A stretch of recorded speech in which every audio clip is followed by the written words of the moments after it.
Hey, Ghost Lady, always complaining that we're always late, or maybe the shows run too late. Oh, yeah. Then you're losing time now. Don't get me started. If I built for you guys side stories, I'd be a millionaire. Nah, but honestly speaking, as much as we don't keep time, even though summertime, quality does take time. And time is money. And if you're not focusing, you're probably going to lose both. So for people who are like lawyers or consultants, in fact, anyone who's just doing a business where they're billing and invoicing based on their time, this is for you. 100%. That is the ODOO Timesheets app.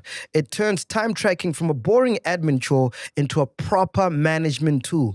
Your team logs time against specific tasks or projects in real time on their phone, in the office, wherever.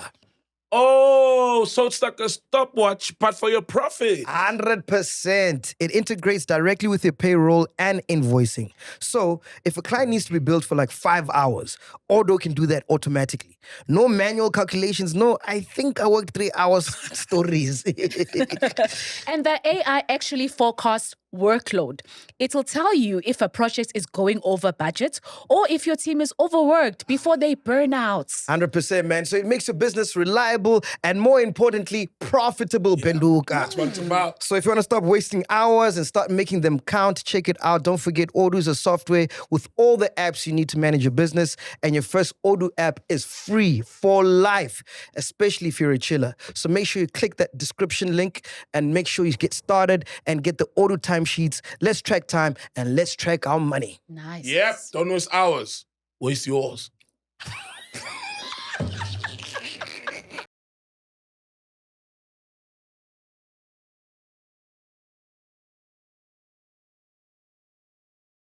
Before the billion-dollar brands, before the global influence, there was a man who changed the culture forever. A visionary. Russell has his hand in fine jewelry and fragrance. A name that helped shape hip-hop as the world knows it.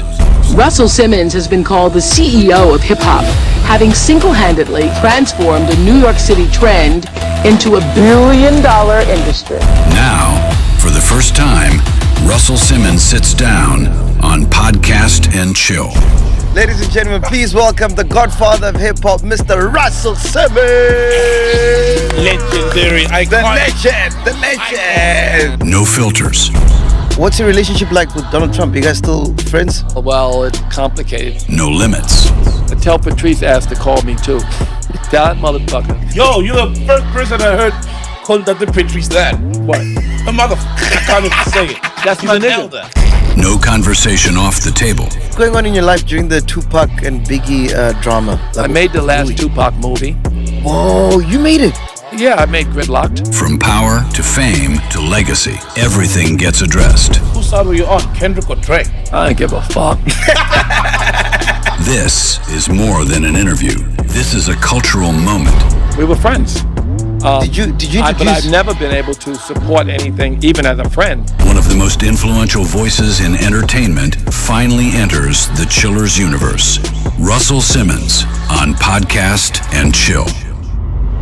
What was your relationship like with Jeffrey Epstein?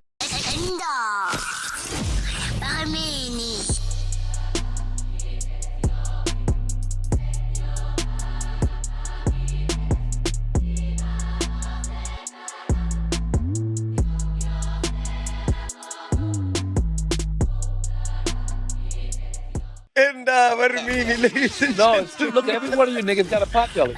South African trademark, man. I thought you eating American food. Who raised you niggas? What's wrong with y'all? It doesn't make sense that you guys are young people. You're young. Hey man, we just landed straight from Wakanda. You know that you're not from Wakanda. The reason you niggas ain't from Wakanda because you did yoga and you ran out like bitches.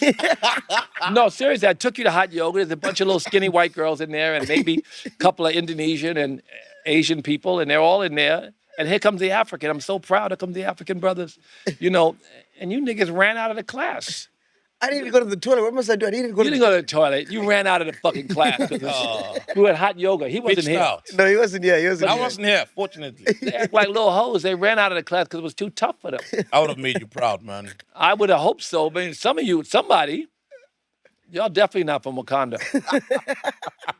Please welcome the godfather of And hip-hop. I also thought that since you're South African, you have been through so much struggle Yeah, that you would not be embarrassed by these white people. yeah. But you embarrassed me in front of the white people, the Asian people, the Singaporean people, all the people in there. What a mix of people that come here. Yeah. And then here come my South African brothers. And you motherfuckers. Bro, I left literally for 1 minute, bro. He's making it sound like I ran out of there. You did. And your man ran out too. Where's he? Gray, Javesi. Yeah, he left. Oh, man, and he's fit. With all the like- muscles he got. Yeah, he's fit. That's why I'm surprised. He's fit. He couldn't touch his toes. Not that it matters. I mean, Bro, yoga Uncle is Russell not was about doing touching your headrest, toes. dog. But He was doing headstands. Jeez, man. man, when I was your age, I was falling gracefully into a back bend and standing up. Yeah. A headstand is nothing. I used to do a forearm stand or a handstand. But, you know, age catches up. And you niggas, if you let age catch up with you in the shape you're in now, because I'm 68, I'm turning 69. And you flexible, man. But I'm just saying to you, I'm 68, turning 69. My friends, my best friend in the world, his picture's here, Andre Harrell. He sat on his couch. He named the hotel. Oh, I told him that. Andre Harrell. Andre Harrell. See, he's dressed like DMC. I'm dressed like Run. yeah, right yeah. here. Andre Harrell was sitting here as this house was being blessed when I first finished building this house. And he's sitting with me, and I told him Krishna gave me a name. And of course, you tell a nigga from the hood that Krishna gave you a name, you know, that's a Hindu deity, but he did give me this name. It was Govinda Das Ananda, which means God's blissful servant. And God's blissful servant, he laughed, and I knew he would. I didn't think he would. He said, I'll call you G Das. So the hotel is named after that, God's servant. We didn't start building the hotel until after Andre passed. But he passed from lack of self-care. The hotel and the health park next door is for holding space for people to heal. So they won't end up like Andre. And you niggas on a trajectory to be like Andre. I see it coming. jeez, man. Listen, man, before we start, we got to introduce you. We just started. We man. just started, man. Ladies and gentlemen, please welcome the godfather of hip-hop, Mr. Russell Simmons. Legendary. The Iconic. legend. So, how did you get into yoga, man? I thought it was just like a facade, just like, you know, something for you to like, you know, sanitize your brand. But you're really about the yoga. Sanitize my brand. Yeah. I've been practicing yoga for over 30 years. Wow. Every day. My first class, I did go because there were 60 girls, me and my buddy Bobby Shriver. And there was a woman who brought us, and she was an intern. She later became the chairman of Fox Pictures. And I went to this teacher, his name was Steve Ross, who brought me here 8 years ago. And Steve had been a monk. But in his class, he played loud rap records, and he had all these actresses, Meg Ryan and Goldie Hawn and Helen Hunt, and a bunch of models. And it's just me and Bobby and a bunch of pretty girls. The fuck? Then he played Fuck the Police by NWA. Yeah, NWA. So I was like, oh my God. Then I laid in Shavasana after class, which is the last pose where you just lay in corpse pose. And I felt like I was in heaven. And I got addicted at that point to yoga. So I you know, over years, I started reading the propaganda, the scriptures. And yoga is the science of happiness, the science of enlightenment. What kind of religion are you people? Christian. Yeah, Christian, yeah. What color is Jesus? Black. Oh, okay. Jesus. Niggas is Christians. My brother's a preacher, and I grew up Christian. But Christ consciousness is what is yoga. Yoga is the state of Christ consciousness, or heaven on earth. So we're all seeking the kingdom. And Christ said, behold, the kingdom is inside you. And yoga is the science of digging because God consciousness exists in you. Muslims call it taqwa. Buddhists call it nirvana. There's a name for it in every religion. Every prophet referred to this state of needing nothing. I wrote a book called Super Rich, The State of Needing Nothing. This is yoga, the state of yoga. And yoga is dedicated to emptying your mind through through good karma, through devotion, through empty your mind to a state of emptiness. And emptiness is pure awareness, and that pure awareness is Christ consciousness, pure happiness. So that's what Christ talked about, realizing the kingdom inside you. All right, I don't want to preach. That's my brother's job. I thought you did it just to get some ass. Yeah. Yeah. I went there to get some ass. Yeah. But no, I went, and after first class, I was in heaven. But yeah, no, there were many pretty girls, but that was it was quite a shock to get to class with 58 girls, me and Bobby. Yeah. And Steve Ross, the teacher. Yeah. What type of woman are you into? Because it looks like you got a specific spec. Oh, my girlfriend is a shaman. She's an African-American girl. They always say you don't date black. If you date a lot, I mean, not recently, but they used to always say that Russell, there you go with another Becky. I could date 5 black girls. Yeah. I could date an African girl, and she could be blacker than your ass, blacker than like I would mention, but black girls, who are famous, who are dark. Yeah. They don't care. You are one white girl. Oh, here you go with Becky again. Yeah. Or Indian girl, or I did marry a half Asian woman and half black, but I live in a world surrounded by so many different ethnicities, and I don't really let it deter me one way or the other.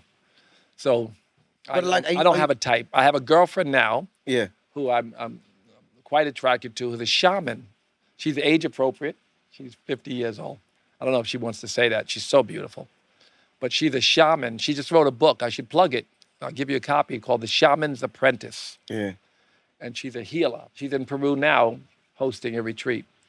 They're filming a movie about her actually right now. Oh, wow. Yeah, her name is Vanetta. She's hopefully when the podcast come out, she'll still want to be with me. But Vanetta is a shaman. And that's the kind of girl I'm into now. Yeah. But are you into like big booties?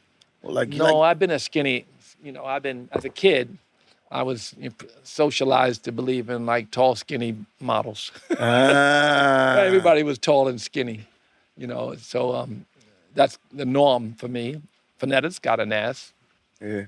But big booty, the big booty, I'm not into. I don't think the big booty is healthy. What? I think that a lot of us accepting that the food that we eat that is poisoning us, the lack of exercise that we accept for normal, the lack of consciousness regarding our health is affecting our body type to some degree, and I think. And I don't believe like this is woke mentality. Oh, isn't that so beautiful? No, she's fat. He's fat. We need to work on that. We're not going to just show it off like, oh yeah, I'm so proud that I'm overweight. No, you might have heart disease. I'm losing friends, so many friends my age and under. I spoke to Irv right before he died. Irv Gotti. Right before I said, come here. I heard you're having a hard time with your health. Come here now. No, I need this person's number. I want to run Def Jam. I said, nigga, come here for a month. Then I'll give you the number. Then I'll help you get the job. No, I need to do it now. All right, give him the number. Nigga's dead. A week later. Andre sat here, like I told you, my friends are dying. I look in the obituary column to make sure I'm not in it. And I'm only 68 years old. And you're still looking fresh. But with big booty, man, Africans have been having it for 300 years. No, a big booty, a big booty is fine. Of course we want a big booty. Of course we want a big booty, right? But no, we don't want to normalize and to normalize or to promote unhealthy bodies. Of course.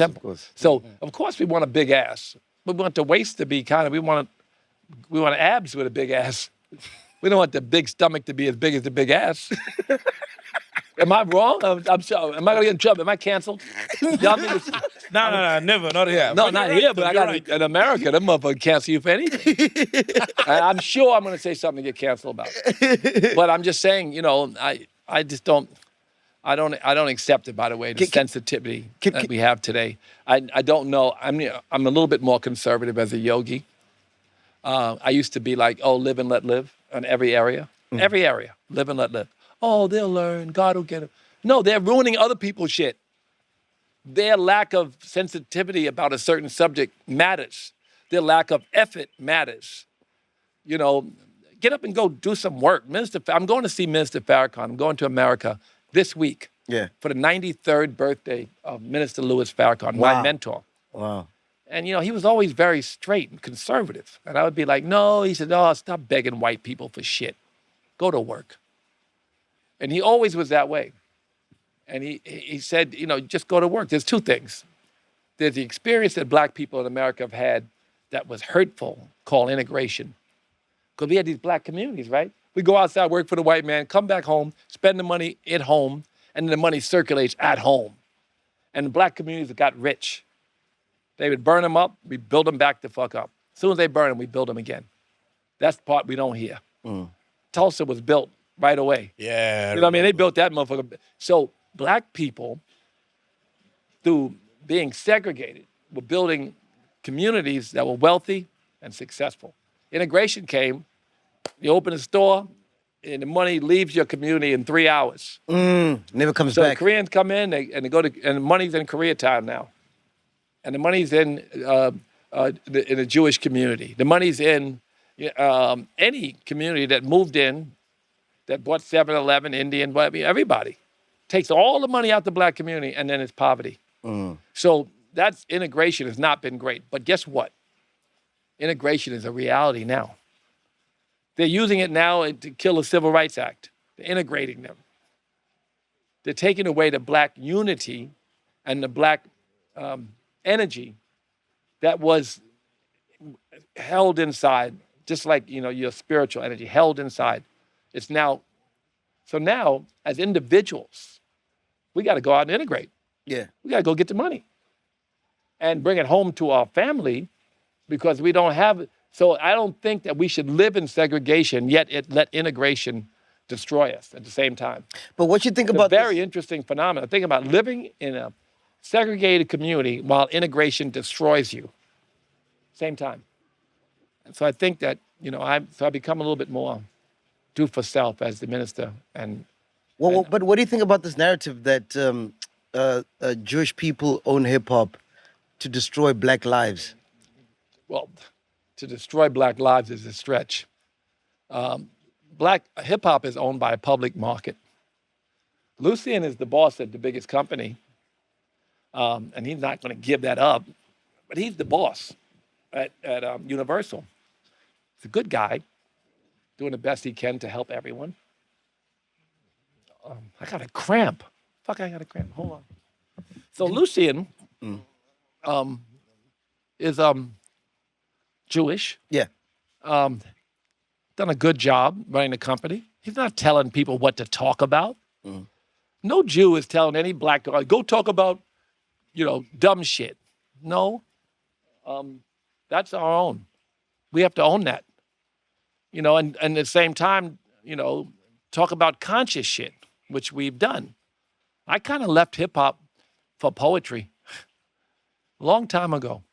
I mean, I still was chairman of, but my actual work, everyday work, I found poetry to be much more inspiring. When the music was gone, they said more shit, and we took it to Broadway, did a lot of things, but listen to the poetry of Black Ice or to the stars of Def Poetry Jam, and even listen to the insight that black comedians give you regarding the black experience.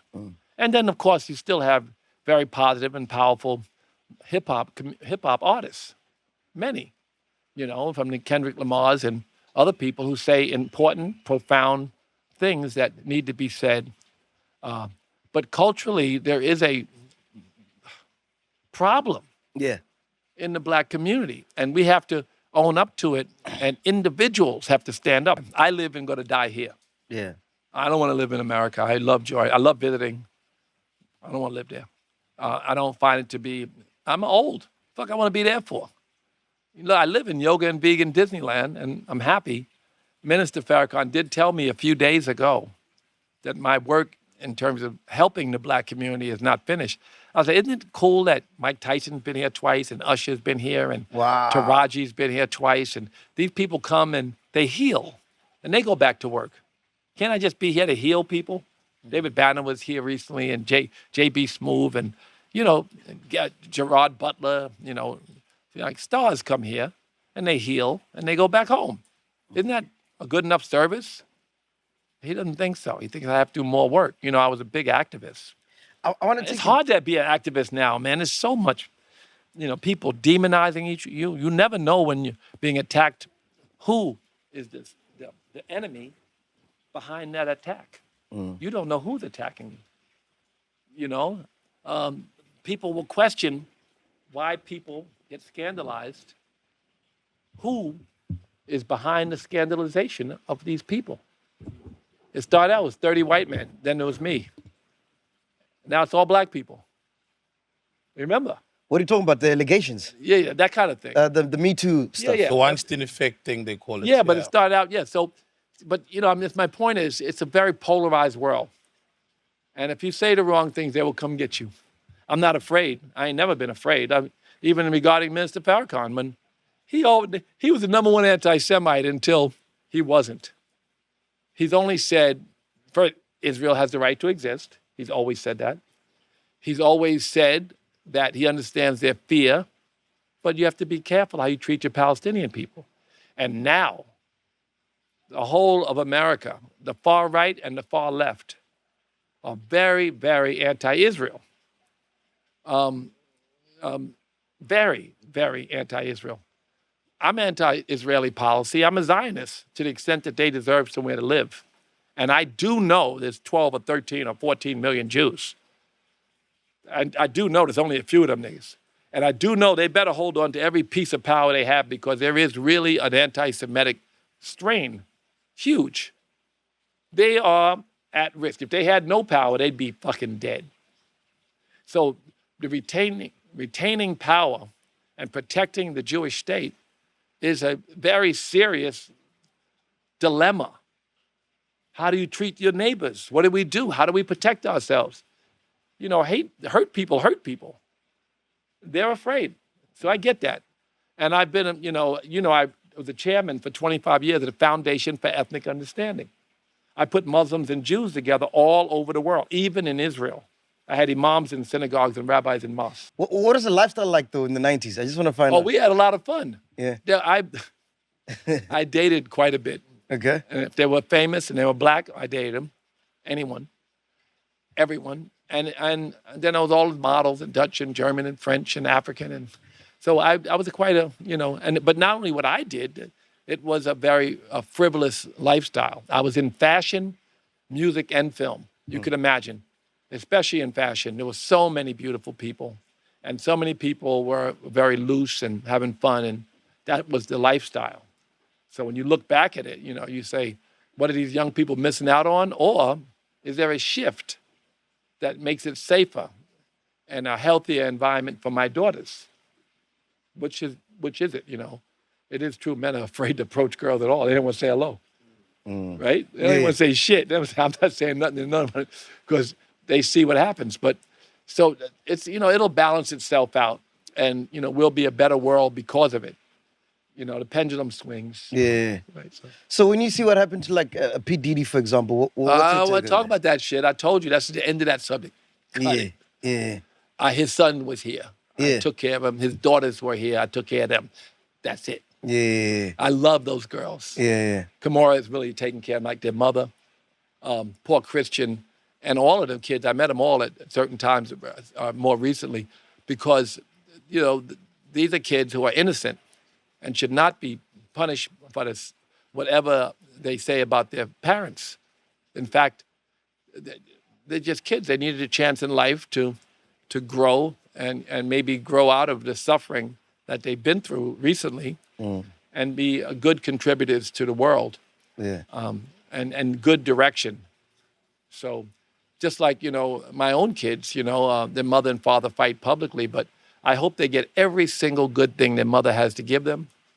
And I hope that they take on from me, the things that my daughter lives here with me. She meditates. She goes to yoga. She sings to Krishna, not often anymore. She now just works all the time. She's building stuff. But the point is, there's something she can get from her father, right? And there's something she can get from her mother. And I hope that she knows that carrying any generational curses from either of us, it doesn't make sense. Just let it go. The things you don't like about you. It's hard not to like about your mother or father. But some things that they have that you don't need.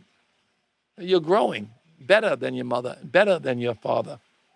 And that's what I hope for my daughters. Where are you at with your ex-wife at the moment? Are you guys cordial? Are you guys speaking terms? Well, hopefully I'll settle my lawsuit with her and we move on.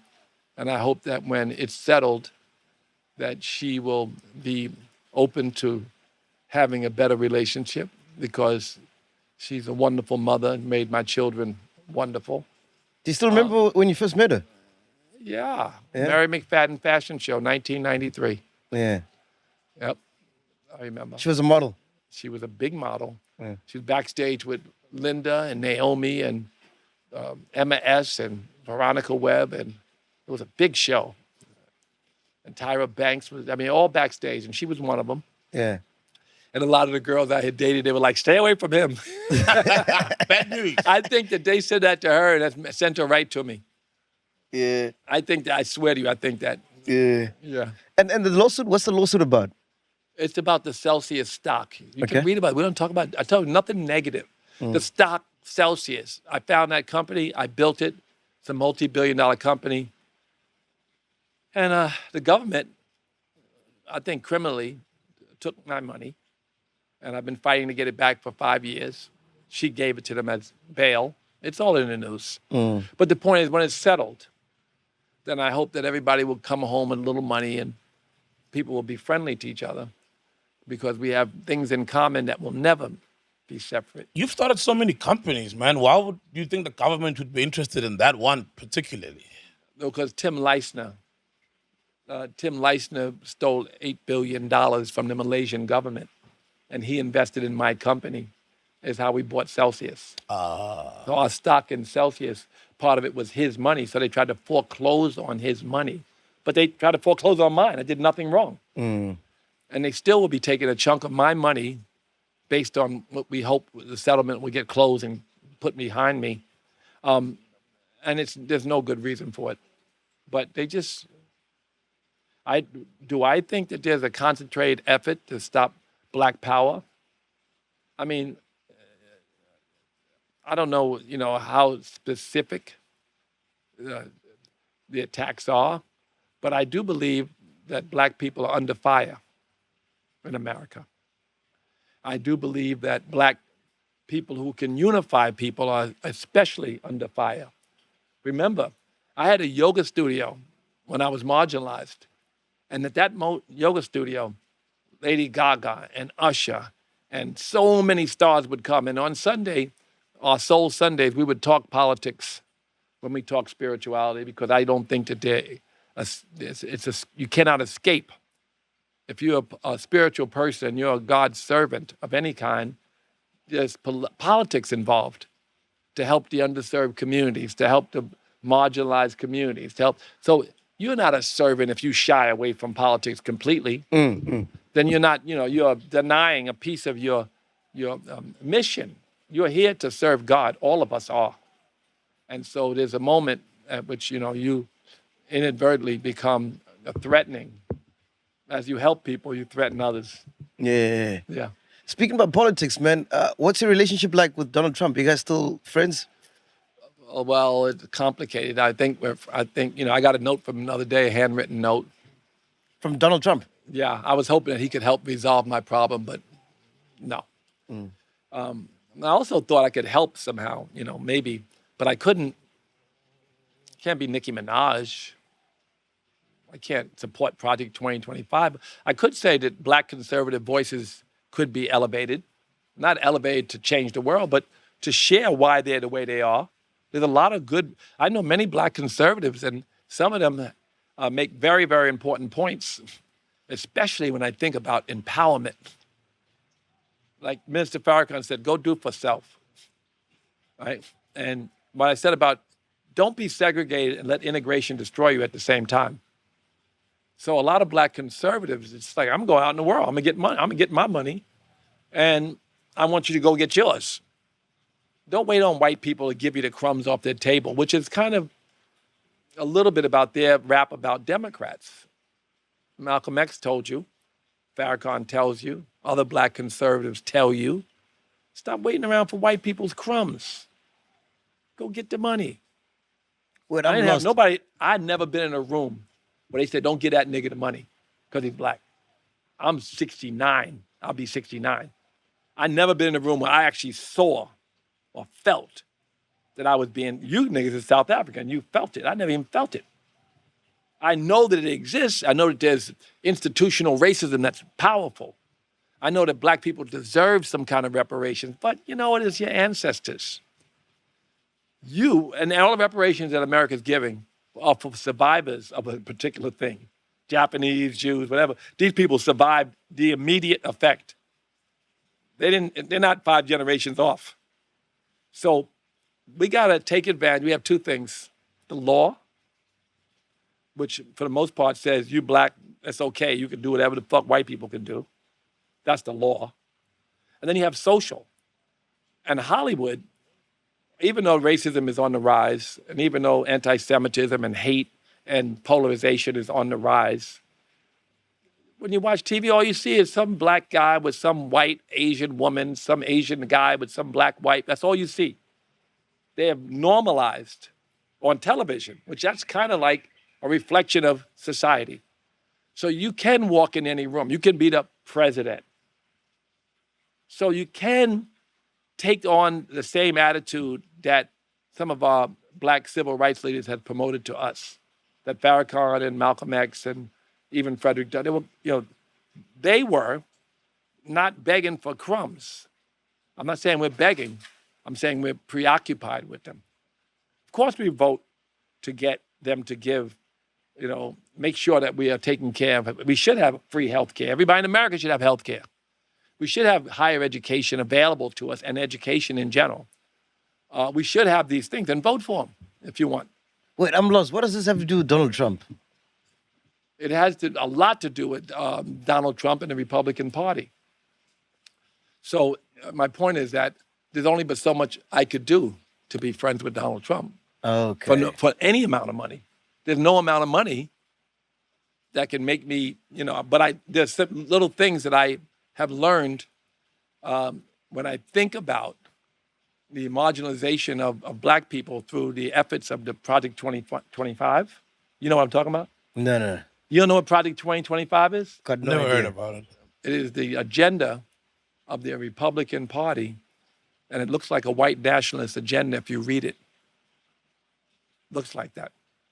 And, black Republicans can stand next to that. I can't stand next to it for any reason, for any money.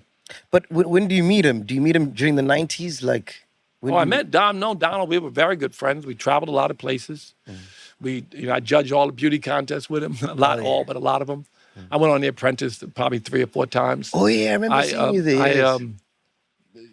He came to all my charities. He gave me money for all my charities. I hosted charities at Mar-a-Lago, raised millions of dollars. Yeah. I went to Mar-a-Lago 20 times. Yeah. And we were friends. Did you introduce? But I've never been able to support anything, even as a friend. I know that he has told someone that I was a little bit of a traitor, but I'm not a traitor. We don't agree on political. I don't think he's a racist. I think he's transactional, and I think people around him are racist. And I think, when he marginalizes black communities, he's marginalizing Democrats. He probably hates white liberals more than he hates black people. He hates black people because they're 95% Democrats. I think it's really about black people as a collective are a political football, as Malcolm X said. Yeah. If they all join the Republican Party tomorrow, which I'm not suggesting they do, if they all join the Republican Party tomorrow, maybe they can get something out of them. But right now, they're all with the Democrats, and they're not getting what they deserve out of them. It's a mess. Is it true that you introduced Melania Trump to him? No. I introduced a woman named Cara Young to Donald. And she was his girlfriend directly before Melania. And I went on one of his first dates with Melania. Oh, wow. Yeah, we went, and Cara was at the party. It wasn't nice. Yeah. But no, look, politics is not something I want to, I think I want to be part of helping individuals take control of their lives. Yeah. And I think I want to promote that because I don't like, and I hope that we don't feel, and I know that we're victims, and I know that there's institutional racism, and I know that what's going on now needs to be addressed. But I want black people to, each individual, to take responsibility. All you niggas with pot bellies, go do some fucking sit-ups. Serious. I want you to, I want your temple. I want you to watch what you eat. I want you to show up on time. I want you to work hard. And I want you to look right past wherever there might be racism. I'm not saying you don't vote against it. You don't try to disrupt it. I'm saying I'm 69. I don't remember walking in a room and being told you're black and you can't because you're black. Might have been thinking it, but I didn't think it. When I made Nutty Professor, there was no black producers. I didn't know that. I'm riding around the go-kart and shit, oblivious to that. Somebody from BET told me that. They were black producers, but they were making black low-budget movies. They weren't making $80 million movies. I was riding around a go-kart. I didn't even know. And then when I did Oscars So White, all-deaf movie awards, the Oscars were so white. We did those movie awards, and they ran for a few years. And now, Oscars, there's a lot of black. The world is changing some. And we should take advantage of every inch, every door that's opened. We're certainly producing movies. We're certainly. What you're saying, black people victimize themselves. I don't know that. I think Democrats, unconsciously in many cases, like to save black people, and black people look to the party to save them. And it's true. Of course, the worst of the two evils, or the better of the two evils, is the way we have to vote. But there's a lot wrong with the victim Olympics that's going on here. We cannot, and he said, well, why would you say that? I'm sure it's a bit controversial, but we don't want to be victims. We want to get out and go to work. We want to point out inconsistencies. We want to point out racism. We want to point out what we're owed and what we deserve, but we got to go get what we deserve too.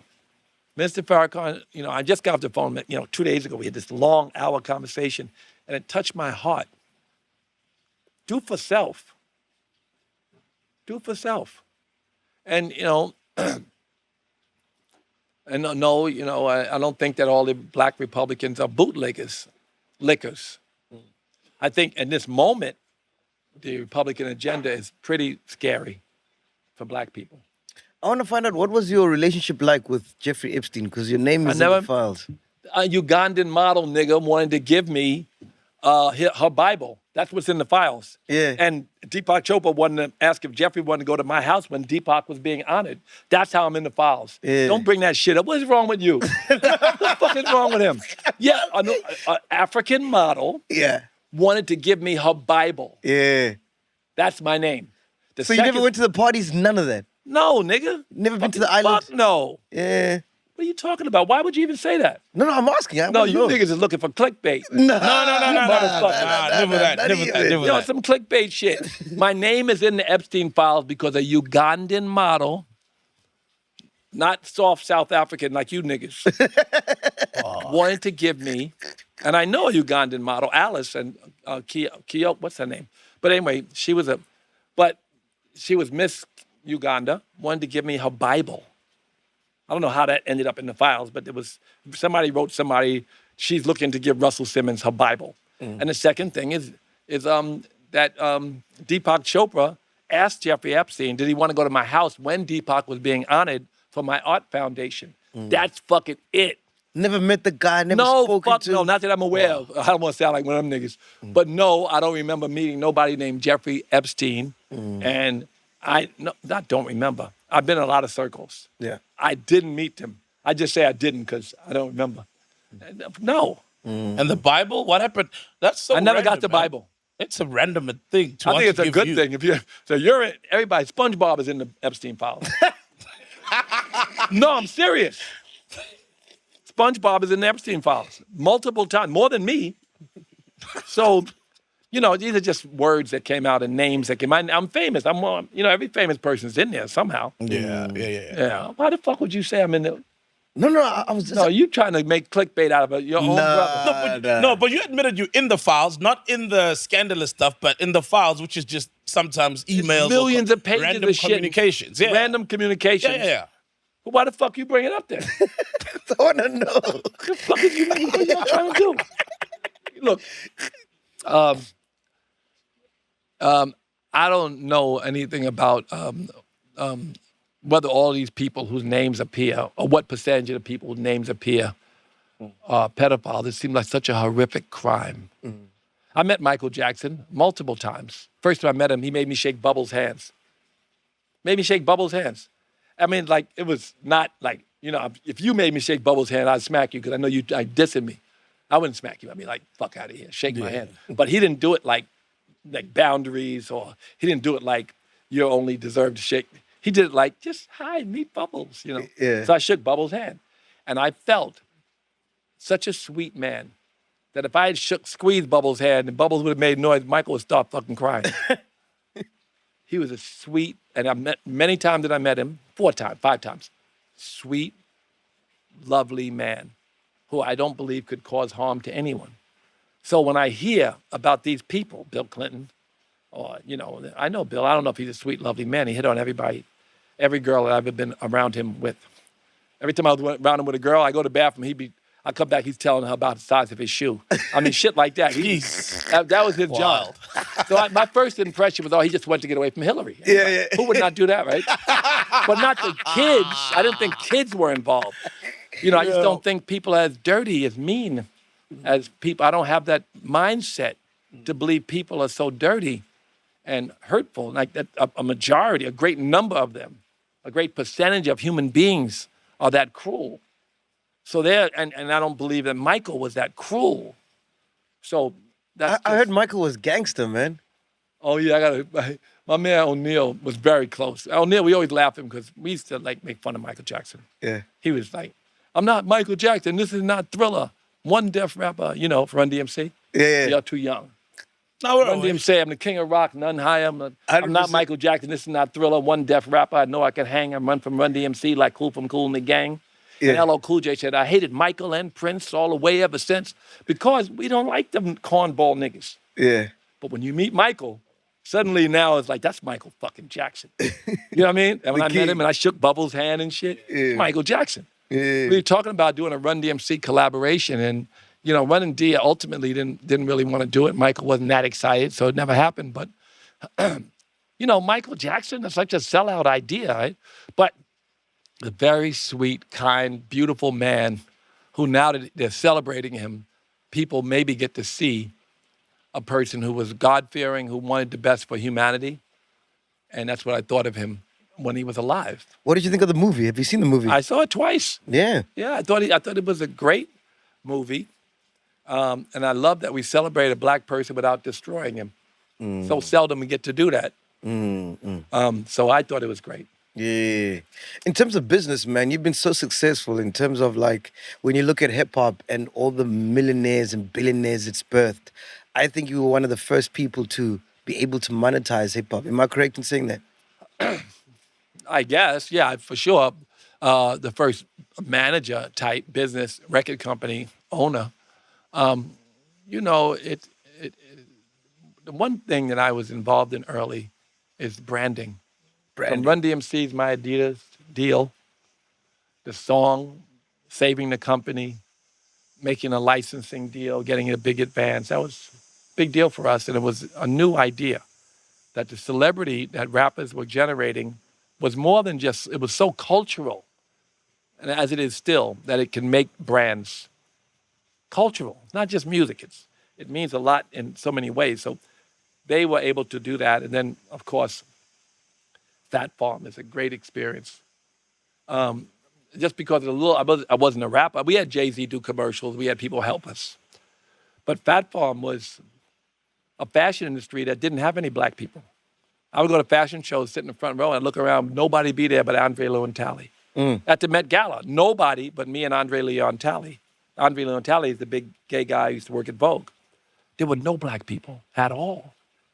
So that was a moment. But the fact is, our brands were big enough that we could build. And then, of course, I made a deal with, I helped Jay-Z and Damon Dash start Rockaware. I helped Nelly start, I got him a partner to start Apple Bottom. And, you know, the revolution was huge. We fucked it up.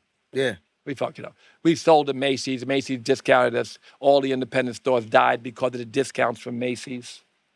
So we made some mistakes. But it was we made mistakes for the next generations because we let the department stores control our destiny when we had independent black stores. They're just a bunch of blacks and Jews who owned all these independent stores that we sold to that didn't discount our goods. Then we sold to Macy's and Bloomingdale, and they just killed us. They killed all the indie stores. We killed ourselves. We aided them. They wanted us dead anyway. We gave them the opportunity. And so the next generation in Cleveland, young designer, sold to the indie store. No indie store now. Macy's, fuck you, locked you out. We lost a black fashion revolution, billions of dollars. And we let the department stores do that to us. We didn't know any better. It was a mistake. I remember you were saying last night at dinner that in terms of business, like podcasting, music, movies, fashion, it's all the same. What did you mean by that? You have, here's the thing. The imagination, as Yogananda said, you know, when you go in the cryo chamber, there's a big Yogananda, his picture appears here. He said the imagination is God. What you learn, and what I learned, even in making a record, I was in hip hop, 76, 70, you know, a record came in 79. So staying on your hustle, not quitting, having faith, resilience, and dedication to an idea. And just because it goes sideways doesn't mean you have to go sideways. You might have to bend a little bit, but you got to go keep going. And people quit. And I always say you can't fail until you quit. That's number one thing. You have to stick to your idea. It may not happen in the first iteration of your business plan. It may revise itself, but you can't quit. And this is something I have to remind people because they quit. So in any business, you go to work, there'll be obstacles. You have to cut through the obstacles. Very important. Obviously, we know about Run DMC, LL Cool J. You signed all those guys, Jay-Z, Kanye West. Is an artist... you know, Jay-Z came to me through Damon Dash. Yeah. Kanye West came through Rockefeller as well. There were so many people involved. Kevin Lyles brought them in my office. There were so many people involved in it. I just had to pen. Yeah. They did the work. I had to pen. For all of these things. I didn't make Dave Chappelle. Yeah. He just was approved to be on Def Comedy Jam. I wanted to ask you, before we get to Def Comedy Jam, right? I wanted to ask you, is there an artist that you wish you had signed, though? Like Nas, yeah? for one. I don't even remember passing on him. I said he sounded like Cool G Rap. Definitely believe I said that. You know, people tell me stories about me that Dave Chappelle told me the other day that I told him that I know a lot of billionaires that none were happy and that money was not, you know, the root of his happiness. And I can tell you the same. I told it to so many people that I know I did say it. He said it made a big, profound effect on him. I didn't tell you to leave that $50 million, but he said, but he said that it had a profound effect on him. And that is something that I don't remember telling him, but I'm happy I said it and that it affected him in a good way. I don't remember saying that Cool G Rap and all the rappers from Queens and I know that rappers from Queens and Brooklyn, the 5%ers and all these slick talking niggas that I grew up with, more so than I did a lot of the other voices understood. They was starting to sound a little bit alike. Like not Nas, you know, when they did The Firm, think of the other rappers in The Firm. They had the same kind of cake, you know what I mean? Slick-ass rappers. They were very slick, 5%er type, just slick. Shit, the way they talk was cool. And Nas, to me, sounded like just another. Jay-Z sounded like one. Yeah. When I signed Jay-Z and Foxy Brown for my Nutty Professor soundtrack, Foxy Brown stood out. I wanted to sign Jay too, but ain't no nigga like the one I got. Foxy Brown was like, I never heard nothing like it. Yeah. Yeah, but nothing sounded like Foxy Brown. So we were lucky to sign both. But I thought Foxy was but then also, you sign an artist and they have this great experience. And then mostly every artist goes off the rails for a little bit. They come back home, but they get ego, they get confused, they buy shit and they think the shit is worth something. You buy your car, you drive it around the corner, and if it's new and it's your first car, you might like it for a couple of days, but usually around the corner when you park it, you could almost feel like crying because you waited for that car for so long and it didn't really give you any happiness. There's nothing in this world that controls your happiness except this. And so people rap about getting things, but the enjoyment of writing the poetry about it is much more important and much more of a driving factor in your happiness than the thing. The car is incidental. You can only sit your ass in one seat no matter how rich you niggas get. I know y'all are making a lot of money now. One seat at a time. This is why I urge you to pay attention to your health. All you potbelly niggas sitting out there. Pay attention to your health. Watch what you eat. What is going on in your life during the Tupac and Biggie drama? I made the last Tupac movie. Whoa, you made it. Yeah, I made Gridlocked. And I also walked Biggie to his car. First time I ever hung out with him. I made a movie with him too. The only movie he was in, I guess, which was The Show. So, his interview now rings twice as powerful. In the movie, Russell Simmons presents The Show. You don't know nothing. This nigga don't know nothing about me.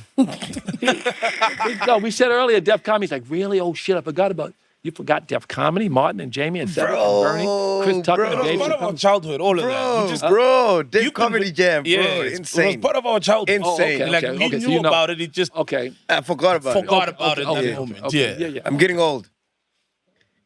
The pot belly. That's my point. It's the shit you eat, nigga. Your brain is fucking fogged. Your brain is foggy because you're... Uncle Rush, do you feel like... why I got these cramps. Fuck. Why do you feel... I don't know. This is maybe my personal opinion, but I feel like with the money, ever since some big money came into hip-hop, we're not getting stars. Like, we'll never see... like iconic guys like Eminem again, Tupac, Biggie, Jay-Z. What would you attribute that to? Because the artists now, they feel very manufactured. I think that artists forget about money. I spoke to Busta Rhymes yesterday, and he sounded like Busta Rhymes. He's still a bad motherfucker. He's more concerned. He said, why would you, the minister, I gave the minister, it was kind of, I called Busta twice, and then I ended up giving him a number. You don't give away stars numbers. No, but really, so he called me and said, yo, uncle, yo, Godfather, please don't give niggas my number. And I immediately felt I had made a huge error. It wasn't a big deal to him. He just said, don't give niggas my number. But I gave it to the minister of tourism from Tanzania.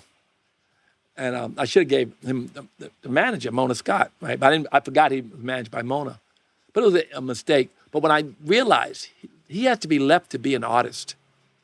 What did I forget? As a manager, I know better. Artists are artists. They're not into the... So I think that the artists who are good are still going to be artists. Drake's somewhere writing. Kendrick is somewhere writing. These guys are artists. If you do hot yoga twice a day, you got to eat electrolytes, just so you know. Yeah. Not that you niggas are ever going to do hot yoga twice a day. But I'm sorry. Go ahead. What were you asking me? No, I was saying, like, to add to what you're saying, when you look at the numbers... I don't think that the money is affected. I mean, these guys have money, but they have already figured out. If they had 2 hits on their 3rd album now, they already figured out that money doesn't matter. They already figured out that money is nice and toys are nice, but that their life is based in their spirit and that life is based, they don't even if they haven't said it to themselves, they know that the toys don't matter. They've already had the new car, drove it around the corner, realized it didn't spark any major change in their life, right? You know, your happiness depends on you, right? And like I said, one seat, no matter how rich you are, your ass can only sit in one seat. And life's goal is a comfortable seat. The whole journey is about a comfortable seat. Yeah. Because what I wanted to add to what he's saying, because the last time hip-hop was in the Billboard 100, it's been months, bro. Like for the first time in 10 years where hip-hop isn't featured. That was unheard of in the 90s. Yeah, it was unheard of because it was running times. shit, you know what I mean? Well, I think that there's still giant rap stars. There's a lot of, and they're old.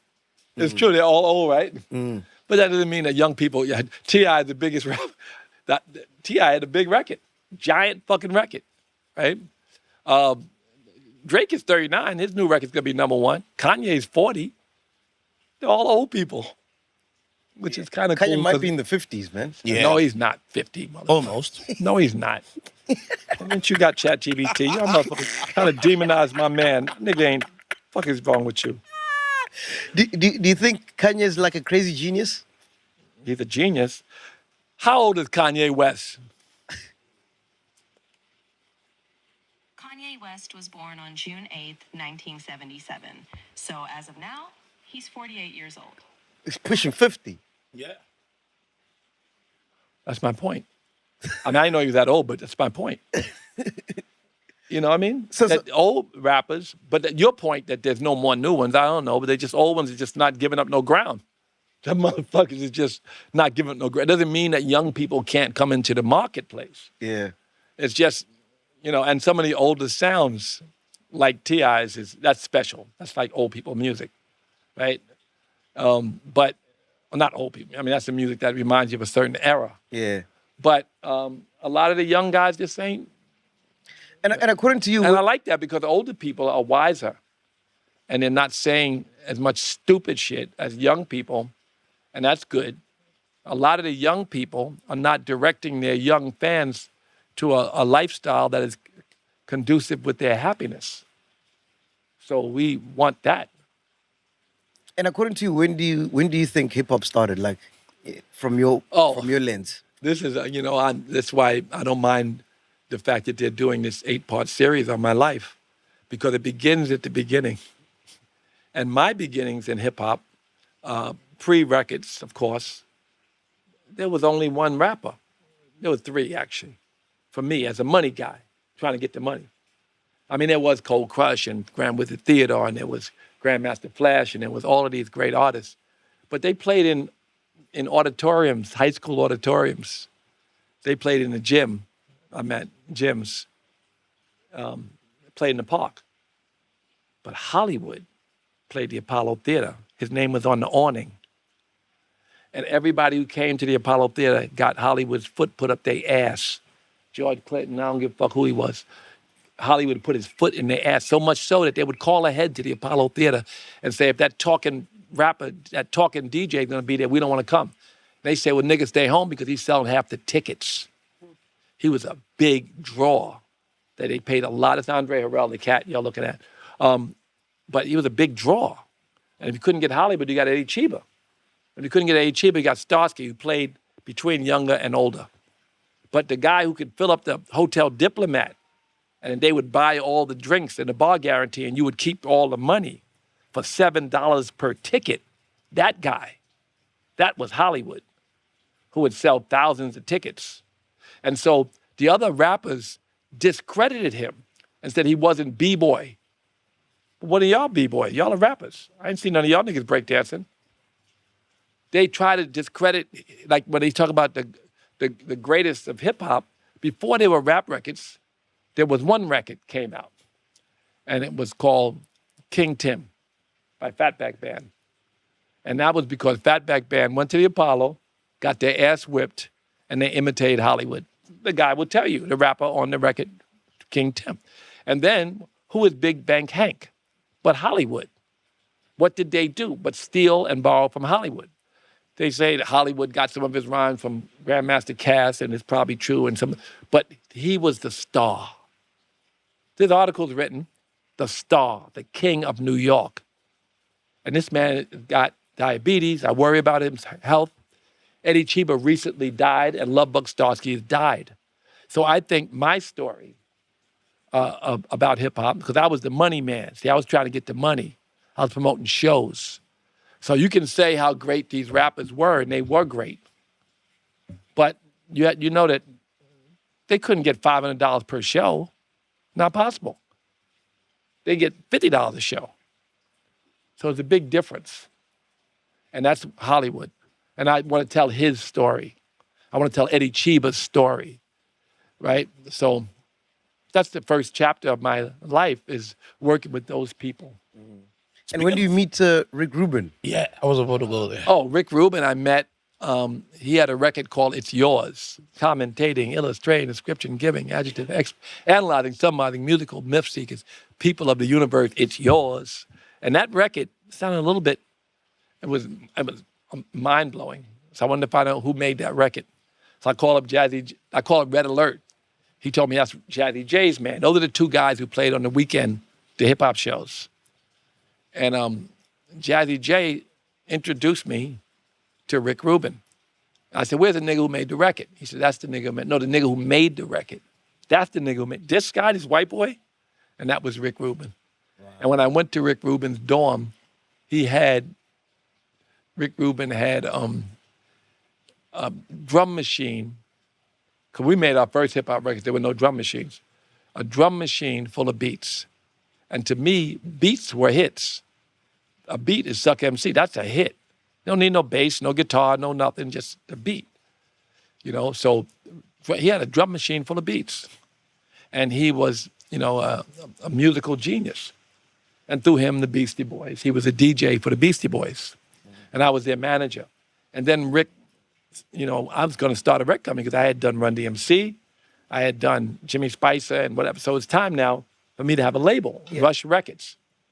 But meanwhile, that record, It's Yours, was on a label called Def Jam. And Rick had that label and asked me not to start my own company, but to partner with him. And I did. And we put out LL Cool J, I Need a Beat. And then, you know, we did some independent stuff, put out some records, and then we made a record deal. I feel like Rick Rubin, he always downplays his talent and musical abilities because he always says he doesn't play instruments, he knows nothing about music. He always goes with the feeling. Like, what's his process, and does he actually play instruments? I was the same as a producer. I can't put myself in a category with a genius like Rick, but I made a lot of records. I made Just Call My Name and I'll Come Running. I made I Saw You Walking in the Rain. Wow. You know that record?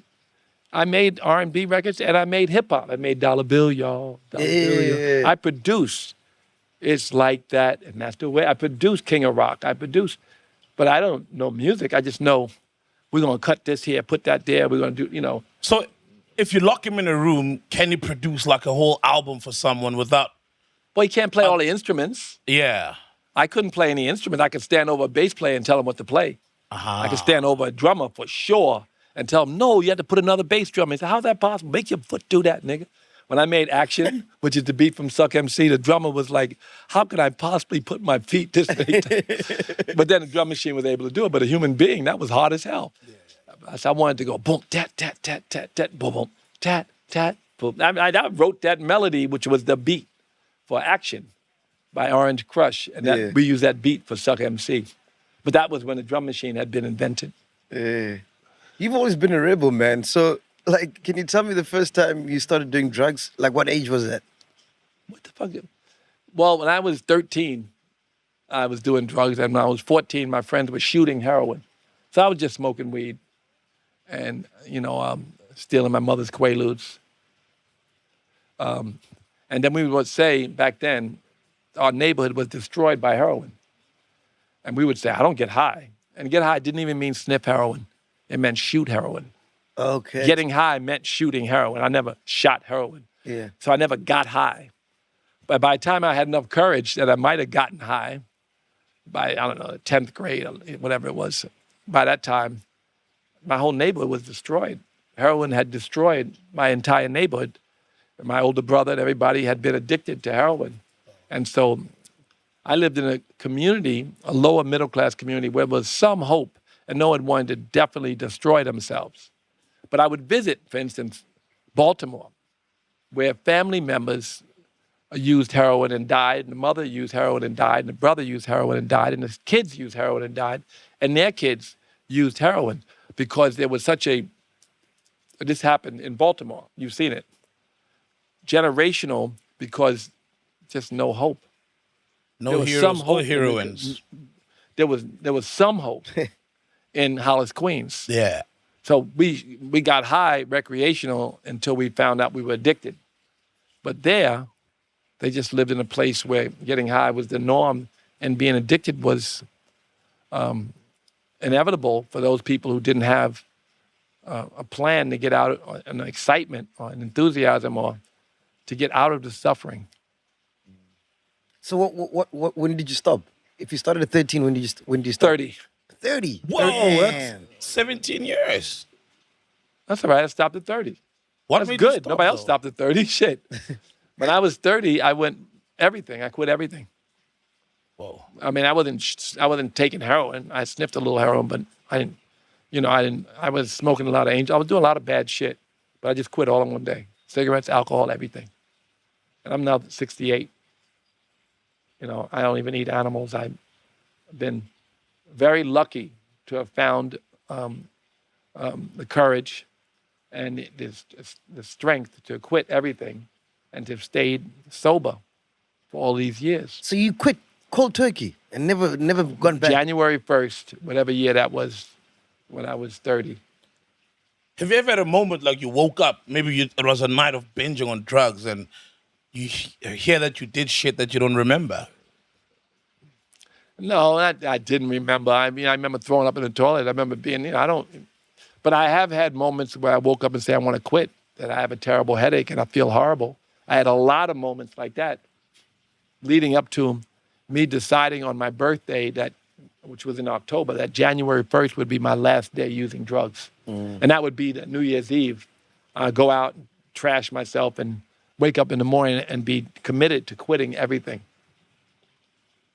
It's a minute, and then another minute, then another minute, then a day, and then a day, and another day, and next thing you know, it's a week, and you're separate from, and you have disdain for it and everybody who's doing it for a minute, and then you rest into the fact that you're no longer interested in it. No relapse, nothing. Yeah, like maybe during COVID. No, Yeah, during COVID, no. No, but I did during the holidays for a long time indulge in anything, knowing that January 1st I'd be sober again. I did that. I used to talk about it. What do you mean during holidays? I mean, during holidays, I'd be in St. Bart somewhere and they'd pass me the cocaine and I would do it. Yeah. But that stopped, a few years into my sobriety. But I was sober the whole year. Would you say you got an addictive personality? Whether it's like I would say if I yoga- had one, I don't have it now. Because I can go right now and have a piece of ACK fried chicken and still be a vegan. I'm not going to do that, but I'm just, my daughter and I went to ACK fried chicken. Didn't even make me sick or nothing. ACK is like, for your information, the KFC of here. It's on every corner. You look and see a lot of ACK. You'll notice it now that I've told you. Yeah. The red sign, ACK. But my example of, being vegan but cheating. I've been vegan for 30, some odd years, and I cheat. In my book, The Happy Vegan, I mentioned people get mad at me. So you're not vegan because you cheat. So nigga, you still married, you cheat. It's true, right? It's still married. I'm still vegan. Get the fuck out of here. Not that funny? It's not like when you cheat, you suddenly unmarried. You're still married. Yeah. You just cheated. Yeah. I like that. I wanted to ask you, when you were a child, right? There's a guy you almost killed, but you missed. Oh yeah, they robbed everybody though. Them niggas and they got killed. Yeah. What happened there? I can't tell you their real names because Yeah. they're dead. But the brothers, they were called say the Greystone brothers, but they weren't Greystone. They had another name. Yeah. And it was like that, though, a name that's like that. Yeah. And they were famous for being stick-up kids. And I was young, I don't know how old I was, 16. I was selling weed, and these niggas robbed me. And then everybody passed me the gun. The fuck? I shot over their head. They escaped. The next day, literally, this is true, and people in my neighborhood will tell you this is true.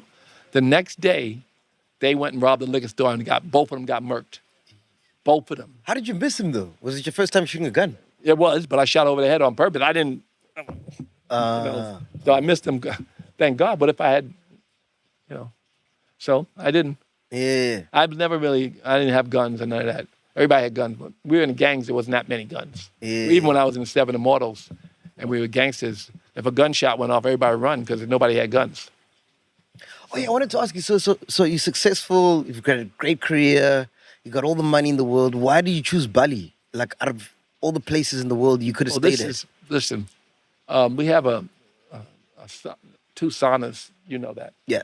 So in the sauna the other day, my friend asked me, what was my favorite verse from the Bhagavad Gita?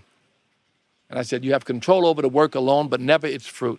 In other words, the work is the prayer. It's beautiful. I have a lot of reasons why that verse means something. And everybody in the sauna had a different verse. And these people from Sweden, from Amsterdam, from Africa, and they're from all these places, and they all got different verse. This is yoga and vegan Disneyland I live in. We have 2 great vegan restaurants here. This is a place where people are living in a bubble that they realize if you ask everybody in the sauna on any given day, what's life's goal? More likely than not, the majority would answer self-discovery. And Jesus said, behold, the kingdom is inside you. So this idea that God, or a piece of God is inside you, and that life's journey is to get to that, to peel back the layers through suffering and through mistakes, through life, to get to God, right? So this is, not only in yoga philosophy, it's in the Bible and the Quran and the Torah and everybody. They don't highlight that, but life's journey is self-discovery. So Bali is a place where this city is called the medicine city, Ubud. Okay. So this is a place for self-discovery. So first time you came here, you just fell in love with it? Fell in love. First time. I went to crazy-ass ecstatic dance parties and, met the Westerners who live here. There's quite a few. As you know, you see the park full of people. On a Saturday, we have a festival. So you should see the festival. Yeah. A lot of people come, they dance, some offbeat, like me, and some can really dance, ecstatic dance, they call it. Yeah. So it's, there's a lot of fun people who are dedicated to God. I love the people here, man. The people here are God's amazing. Consciousness. Very kind. And they're Hindu. You see Humility. statues all the time, from Krishna to Arjuna to all these, you see images that speak to your yogic philosophy everywhere because they're Hindu. Right? Indonesia is Muslim, but this is Hindu. And these Hindus are just very tolerant, loving, happy people. They don't want to be Westerners either. They're not here. They're very nice to you. The people who work here are beautiful, right? Yeah. They don't want to be nothing. They don't want your suffering. They want your shit. They live in family temples, and they have a culture that provides them with happiness. How are your daughters? Because I know the one daughter, she comes here often from She time lives to time, here. yeah? Oh, she lives here? Yeah, Yoki Lee lives here. Oh, wow. Yoki Lee Simmons lives here. And she has a boyfriend that she met here, and they're working on building things. They work all the time. That's all they do is work. She flies home to be with her mother, film her mother's TV show, and they're doing some campaigns, I think, now. So she's doing great. Yeah. Ming Lee, I don't speak to as much. I speak to her often, but a father never speaks to his daughter enough. Ever. Yeah. When the allegations happened, didn't that rock your relationship with them? Because I got daughters, and that would definitely make things very... No. It actually brought us closer. Oh, wow. They suffered with me. They know me, and they suffered with me. They were not separate from me. Kimura stood up for me. I mean, everything was great until she stole my money. But, I have video of her saying she would hit me and I would never hit her back. And it's impossible for Russell to have done those things. She was very supportive. But, no, my daughters stood up for me and, were very hurt. You see how Puffy's kids went to court? Yeah. My daughters were very close to me and very supportive of me when those things happened. Well, go ahead. If your parents were still alive, what do you think they'd say, like, with what you've done with your life, man? Well, they were already very proud. They were very proud. The thing that I've done with my life that would make my father proud is that I've been an activist. Whether it be Black Lives Matter, I've been an activist for everybody, on behalf of everybody. Prison reform, we got 10,000 people out of jail with the Rockefeller drug law rallies and things that we promoted. And lobbying that I did to change the laws, negotiation with the governor and the Senate and Assembly, I did that. So that's, very proud of that. My father would be proud of the work that I did with blacks and Jews that were economic incentives for blacks and Jews to work together. And they'd be proud of the interfaith dialogue. They'd be proud of the Rush Foundation that underwrote education for inner city kids, for 25 years. So Hip Hop Summit, we went to Detroit, Eminem hosted 10,000 people. Went to Houston, Beyonce hosted 20,000 people, 15,000 people. We went to St. Louis, Nelly. We had hip hop summits in every city, curbing violence in the hood and promoting economic educations for people. So we used hip hop as a vehicle for community improvement and empowerment. And they would be more proud of that, the foundations and the charity and the philanthropic and social and political work that I did would make them proud. And how was it like meeting Nelson Mandela? Well, when I met our brother, I went because I was starting a jewelry company, Simmons Jewelry. Kimura wanted to have Simmons Jewelry. So what we did was I figured out I had to have a charity because I was really moving away from fashion. Selling things that, even if it cost a lot to make, like, why do you need that fabric? For what reason? Do you need shit? Yeah. Right? Yeah. So I'm not really one for shit. I don't really, I look at the Met Gala, these niggas, I don't know why people would pay $5,000 for a $50 bag. I kind of understood it because Phat Farm was very expensive compared to Ralph Lauren. But we made really high quality shit, but still, the margins were 50, 50, 50, like every company. Not 50, 50, 5,000. Yeah. You know what I mean? Which is really super high fashion. What is the purpose? They said, well, it's the design. Get the fuck out of here. It's a shirt, nigga. You got a shirt and you paid how much for it? What the fuck is wrong with you? A t-shirt. I don't begrudge people that, but I didn't want to sell it. Yeah. So Simmons Jewelry was, to go along, Kimura was so good in fashion. When she took over Baby Phat, she elevated it some, and she was very talented.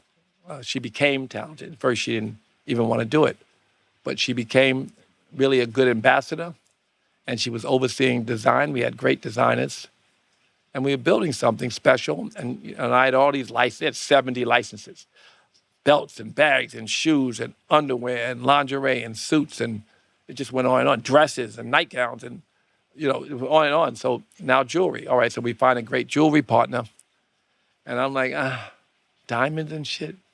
So I didn't know. Diamonds were the devil. And so I went, and they arranged, De Beers and everyone wanted me to save them from Blood Diamond, the movie. Everybody was afraid of Blood Diamond, the movie, the diamond industry. And this is a very good story that you mentioned it, because I went to see Mandela, and he convinced me, well, I was already convinced, to start a charity, not to give to one. And we made the DEF, Diamond Empowerment Fund. And we underwrote for $8 to $10 million, CETA Institute. Y'all know the CETA Institute. You did know it, right? Yeah. Right. And they were meditators, and I went and meditated with the kids. And we also put the seed money in. I believe it was the very first dollars given to the African Leadership Academy. And that money came from the diamond industry. And everybody was so afraid that they really helped us and gave us millions of dollars to support African higher education. Wherever diamonds were a natural resource, and we worked closely with Botswana, President Mahai, I think his name was. And we created a Diamond Empowerment Fund. And that was as a result of my meeting with Nelson Mandela, who said, don't let them completely demonize diamonds, because that's part of the African economies. You can't just, that's odd shit. I mean, it's true that wherever diamonds were, people were being exploited. Wherever any real value is underground. The people stand on the ground get shit on. You standing on money, but you. So I used to think that a compromised or blood diamond was a diamond that didn't empower the people that lived in it, in that country, or owned it. But a blood diamond really was a diamond that went to buying weapons to kill people. But to me, a blood diamond definition extended to the people are not being empowered by their natural resources. So that was the auspice. And so we worked with the Kimberley process to create rules and regulations and to protect the countries and the people who, deserved. And then it turned right away. During that time, De Beers opened their offices, their main office, in Botswana. So they were not letting blacks even cut the big diamonds. They went from there, while we were there, all the way to blacks were running the whole shit and making not only, they were making 80 or 75% of what came out of the ground versus making 10% of what came out of the ground. So I saw a big part of the transition, and the diamonds took a society that was 40, 50% HIV and saved them all and changed them and changed their economy, Botswana. So I saw that happen. And that was a result of having met with Nelson Mandela. Wow. One of our biggest diamonds, actually, it's on one of the crowns of the English monarch, which I feel is a bit of an injustice. How do you feel about that? It's a huge one. I love you because all of you don't have any victim mentality. You're like, fuck that. I'll go to America and make $1 zillion. All of you. Yeah. So without bellies. Huh? Without bellies. No, pot bellies. Our cancer and diabetes. All packed in one. Yeah, that's right. You pot-belly motherfuckers. But one thing about you, you don't believe your victims. And it's very important because I think that's how blacks have to feel. They have to go out and do. And the more economic empowerment happens, the less we can worry about them fucking with us. I don't give a fuck what somebody thinks. If you're racist, it's not going to anger me because you can't stop me. I can't be stopped by you and your one ad. Now, there's voting issues and other issues that we can vote for and fight about. But as an individual, yes, a lot of people lost jobs because of these new DEI regulations and shifts in America. Yeah. And you got to fight for those things. But you also got to get up and fight. And I know people say, oh, they're all trying. They're not trying. Because if you Africans, all you 6 Africans are let loose in America, every one of you will be successful. That's a fact. So I think that's an example, just like a Mexican or a Cuban or a Venezuelan or, anybody. They come to America, Jew, they don't like the Jews. So when you look at They don't like the Jews. This is the most anti-Semitic moment in our history. They don't give a fuck. They do.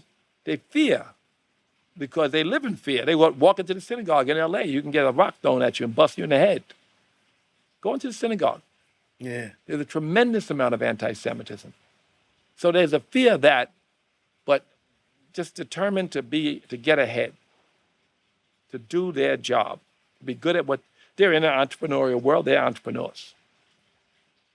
We have some examples to follow. Let's do it. And I know that, again, there's something I said earlier that probably get us in a lot of trouble, but, I wish they would listen to it in context because that's how I feel. They may not agree with me.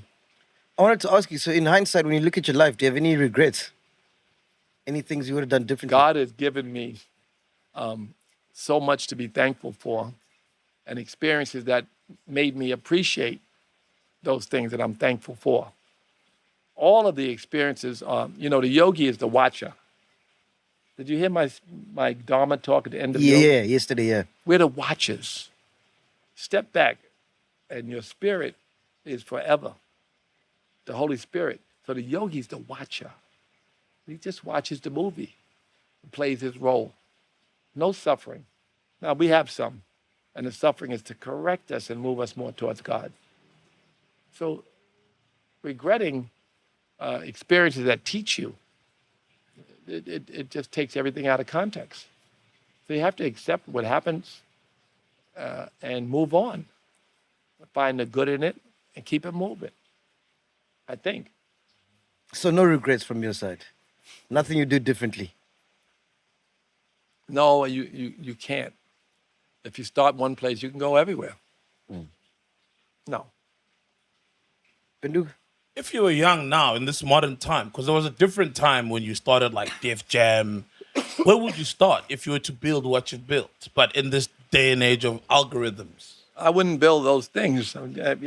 You notice when I went from music to comedy to fashion to poetry to financial services, the reason I did financial services because blacks and mostly blacks in my mind, because I was connected to, the black community didn't have, a great number of them didn't have access to banking facilities. So now they were locked out of the economic, American economics, locked out. You get a check, you go to the check cashing place, they take fucking 10% or more, and you go from there. And in a trailer park, maybe in some rural place, they might take 15%, and rob the right people too. And then you'd go to go pay your electric bill. You wait online for that shit. Then you get online to pay for your phone bill. Then before you know it, you wasted 12 hours paying bills. And you can't buy certain shit because you need a card. They have no cards. So we gave them a card, we held their money, and let them spend it. That was Rush Card. It was an empowerment vehicle. Everything I did, I was really passionate about. It really had a purpose. The comedy, the poetry, the music, all the fashion. There was no black fashion. There wasn't, Carl and I. But my fashion idea was, why did all these black kids got to buy so much Ralph Lauren and Tommy Hilfiger and to me, that it wasn't just buying Tommy Hilfiger blindly. It was what part of Tommy Hilfiger suited them. What in Ralph Lauren's collection suited them. So I built a collection based on them. And so, yeah, Argyle sweaters were a big deal. Rugby shirts were a big deal. Very expensive, nice fabric denim, big deal. So that's what I built, a company that spoke to them. And I was passionate because it was me. Every time you look at an old image of me, I got a pink Argyle sweater, right? Yeah. Right, so it was me. The poetry was exciting. My brother Danny brought me poetry. I was like, wow. I said, poetry, nigga, I want to. He sent me Black Ice. Get a piece of footage of Black Ice, let them niggas see it. Black Ice. You show them a little bit, they'll know why. It was very hip hop. And the silence, to rap over silence, then you have to say something. It was right when rap started to get violent and not be conscious, and here comes the most conscious, most thoughtful rappers, poets. So Def Poetry Jam was born because I loved it, right? Whose side were you on, Kendrick or Drake? I don't give a fuck. I mean, I liked them both. I didn't like Drake or dislike Drake, but I fell in love with Drake when he whatever he said about Meek Mill. How long ago was that? That shit he said about Meek Mill, I was like, this nigga can rap. Yeah. And Kendrick, what is it? What's it? Niggas. I remember going to the Million Family March, or the Million More Movement, maybe. One of the ministers marched, and Kendrick Lamar had Brothers Gonna Work It. What was it called? Not Brothers Gonna Work It. That was it called.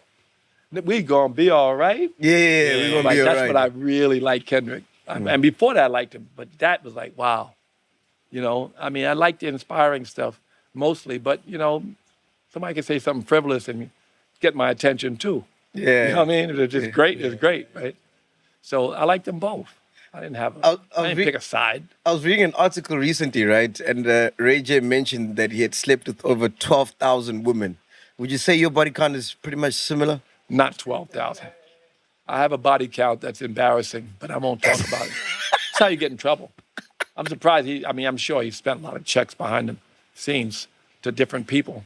Anybody can say anything.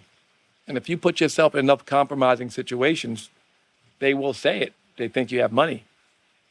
There's no way around it. Somebody's going to wake up and say, you know what, this nigga, they're going to reimagine a story and What do you think? So 12,000, does it make sense for Uncle Russ? 12,000. Or am I too low, too high? Not too low. Too low, I ne? mean, back then there was no cancel culture, Groupies. no wokeness. People were having. Groupies, Look, they were I had loose. so many foursomes.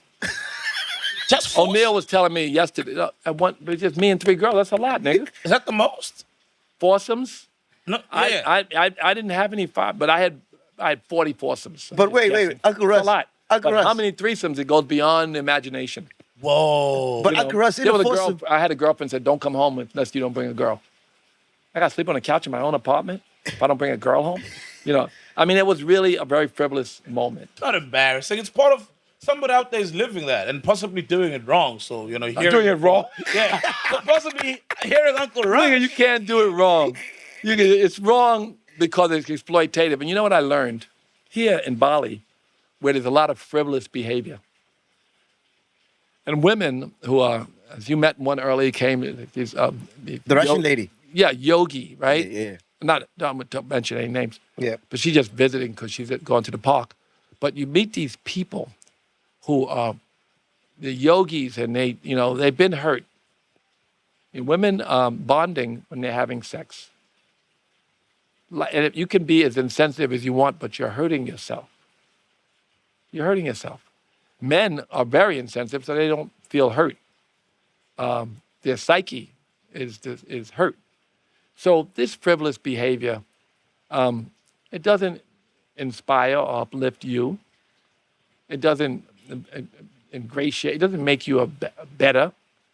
It makes you worse. That's why as a yogi, I realize there's good and bad. Every man and woman has divine feminine and divine masculine qualities. The feminine qualities are compassionate and thoughtful enough to know when they're inflicting harm on other people, whether the other people say it or not. So it's good to have some restriction. Like I said, you're pot-bellied because you motherfuckers don't watch what you eat. You don't do sit-ups. Everything in life requires us to have some, and as a yogi, you always live and let live. And I don't believe that anymore. I believe that the Bible and the Quran and the Torah, and even in the Yoga Sutras, not so much sutras, they say brahmacharya, control of the energy you give out, sexual energy. So there are boundaries and there are things that you should observe if you're really moving towards this self-discovery I talked about, if you want to. But there's so many things you have to restrict and work on. Can't do it all at once. What's the approach to sex of yogis? Is it monogamous? Is it like liberated? Tantric, maybe? Yeah. Like, can we all hook up? There is tantra, and there is, a lot of people. It's a debate. Some people say brahmacharya, which is, in yoga, there's ahimsa, satya, asteya. Brahmacharya is right there in the restrictions: non-harming, non-lying, control of energy. Brahmacharya. Many people say that's sex, and they also say that there's no frivolous sex. Some yogis feel that way.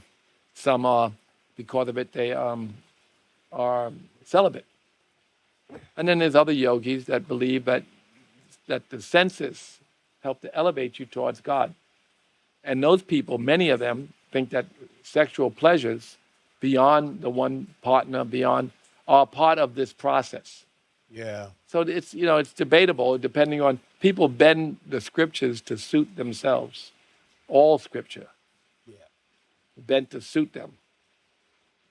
So. By the way, Penduka, we're going to be opening up a hotel in Limpopo, in South Africa, yeah? You are? Gidas, remember we spoke about it? Oh, yeah, I guess. I've been talking to Bridget Mostepe. I hope she hears this. Yeah. About bringing GDAS, the idea. She hasn't come. We talk about it quite a bit, but she hasn't been here. You go back and tell her that you're at a magical place. Yeah. You go tell Bridget, and tell Patrice asked to call me too. Tell that motherfucker. Yo, you're the first person I heard call that the Patrice that. What? The mother, I can't even say it. That's He's my an nigga. elder. That's your dude. I'm an elder. So you can. Yeah, you can. What are you talking about? Wow. That's my man. I love him. Yeah. Tell that nigga to call me. All right. We'll holler at him. Huh? We'll tell Uncle Patrice to call you. Y'all call him Uncle Patrice? He's Uncle Patrice. Yeah, he's Uncle Mostepe to South Africans. Is everybody uncle? Not everyone. Ever since first I was uncle, and then I noticed they started calling Snoop uncle. And I realized, oh shit, everybody old is now uncle. Yeah. Yeah. No, it's When I was first uncle, I thought, because I was godfather of hip hop. Then one day he started saying Uncle Russ. And it was really, like a new godfather. I wasn't called any shots. I used to call shots, say, don't shoot so-and-so and don't kill so-and-so. I did a lot of that. But But for us, Uncle Patrice. yeah. Well, For should I us, say it differently? Maybe should we edit that out and say, could you tell Mr. Patrice? No, he's your boy. No way.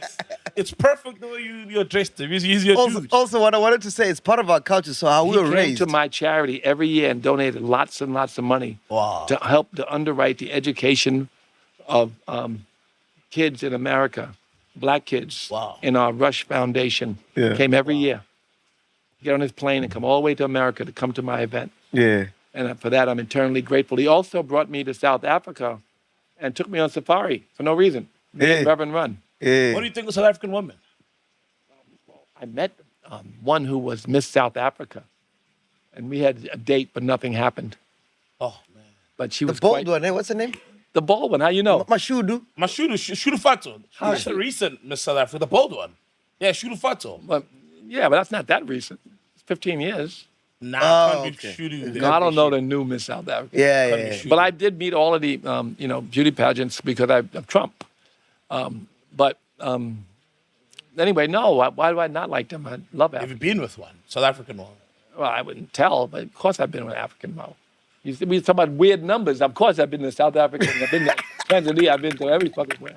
They even want to give you a Bible. I've been to Kenya. All the way from Uganda. I've been to Uganda. Not with that woman. But I'm just saying, yes, I've been to a lot of places in Africa. None have said anything bad about me. But we lived a frivolous life. It's not good or healthy. We took a lot of drugs. It wasn't good or healthy. We Rock stars, man. we did a lot of Yeah, things literally rock. that are not do not promote happiness or were not healthy. But they are the experiences that made me who I am today. Yeah, exactly. So I wouldn't recommend you go through the shit that I went through to get. You can get what I get just by reading my book. Stay out of the suffering. Move forward. With all said and done, like what? Put my book, Super Rich. The image of Super Rich. Yeah, Or yes, if yes. they want to learn to meditate, success through Yeah. stillness, or something. Promote. Go grab the books. So I wanted to ask you, when it's all said and done, what do you want to be remembered as? It sounds like a stretch because everybody laughs when I say it. I want to be remembered as a yogi who really promoted healing and happiness. And that's a stretch because that means I got a lot of work to do. That means like it's an unimaginable amount of work because everybody's, oh, you the Def Jam nigga, you the Def Comedy Jam, Def Poetry Jam, Fat Farm, right? Those things, even we invented fintech. First company. Wow. RushCard was the first fintech Rushcard. company. So, and all that still, everybody's got more money than me, but I had fun building new things. But now this thing that there's a health revolution, and I don't have to invent it. It's building on its own. I'm part of this health revolution, and I want to have people choose healing and happiness through routes that are prescribed through scriptures that are being ignored. I want to make people happy. I want people healthy. So I want to be remembered as a force in that new world, because even as the world is more polarized, even as it's more violent, even as it's more homophobic and anti-Semitic and racist and all these things, there's another side that people are becoming more conscious and more awakened. True. So that side, I want to be part of pushing that side forward. And GDOS here is a first step, a nucleus of my investment in that new world. Yeah, I met a guy here. He's Hungarian. He's also, I think he lives here, but he teaches women. He said he teaches women to be fit and sexy through healthy living. So that's a huge change already. And he's got a lot of clients in Hungary, he says. Yeah, everybody here. You're making that change. is what I'm Everybody trying to say. here is a healer. Just from here. What do you think? Your dirty ass mind. I'm not going to listen. This idea that people can be better and they can use what's in scripture that's thousands of years old, and they can eat what God gave us to eat, as opposed to all this shit that's been put in front of us, and they can return to a healthier, happier state, is one that it's worth investing in. But didn't God want us to eat animals, man? Like Oh, cows, no, beef? I know. Do I need animals? I'm 69. I know you don't. I'm turning you eat 69. them, so. Right, we have 2 great vegan restaurants here. You don't need that. Because especially, look at the suffering it's causing. Billions and billions of animals killed every year. They say 200 billion animals are killed. And the suffering of those animals is on your plate. And it's making you sick. And it's destroying the environment all at one time. So you say you don't have like regrets. You don't believe much in regret. What about Fat Farm? Because there were animals killed for the leather goods that you guys sold and shoes. My point is, I had to come to a point where I realized I didn't want to make leather. I came to a point where the collars on my snorkels were fake fur, not real fur. Wow. Very expensive, the fake fur I had to put on my collar to look like the Sean John collar, which was real fur. So I had to pay a lot of money for my collar. But I didn't mind. Wow. And my point I'm making is that, you learn and you grow. If you don't learn and grow, then you didn't live. God put you here to grow to a point where the next lifetime you start out better. And then when you come to this place of God's consciousness, you don't have to come back and do it no more. Growth. Uncle Russ, before we leave, our CEO, he's got a question he wants to ask you. You met him last night, remember him? I remember. I know the nigga. He ran out of yoga. Hey, Uncle Rush, I mean... he didn't run out of yoga. He's the only one that didn't. Yeah, he was right next to you. Yeah. all right, so I mean, look, you've obviously earned the title of being the godfather of hip-hop and what you've done with culture, right? So being a godfather is often attached to having many successful children, right, down the line that you've influenced. But without taking anything away from the other children, who does the godfather of hip-hop say is the greatest rapper of all time? If you look at lyricism... I don't, here's the thing that Yogi would say about choice. The greatest music is the music that you choose today, especially since you have a button you could press to play any music. The favorite music is the one you're playing. If you say, I want to play Public Enemy, Fight the Power. And you're playing, you're like, oh, shit, right? You don't want another record, you want Fight the Power. The present moment is always the best one. And therefore, I could enjoy Jay-Z or Kanye, I could enjoy Kendrick or Drake, I could enjoy, Run DMC. He said, once again, my friend, not a trend, but then they said rap was crap, and perhaps it's been to the root. I heard that in the cryo chamber this morning before you guys came. I said, damn, that motherfucker, he spit.